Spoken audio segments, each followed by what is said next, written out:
Мы прилетели вчера вечером. Мне посчастливилось возглавить делегацию российских врачей и специалистов в составе 10 человек, которые по договоренности руководства наших стран прибыли сюда для оказания консультативной, методической и другой помощи киргизским специалистам в борьбе с пандемией коронавируса.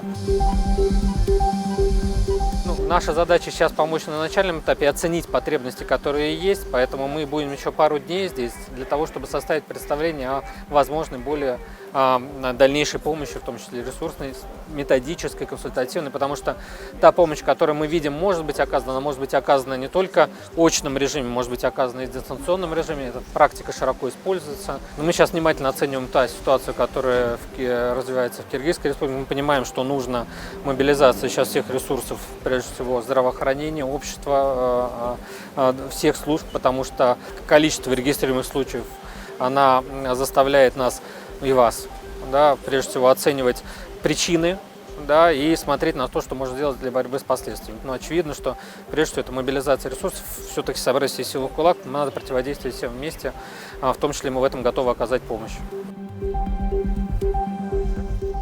Тот человек, который болеет, если он одет в маске, так полагается больным быть одетым, он менее опасен для окружающих. И это соблюдение социальной дистанции, ношение масок, это номер один. Мы всех призывали и у себя в России, и здесь, чтобы было именно так, чтобы снизился риск передачи инфекции от одного к другому. Поэтому так надо делать обязательно.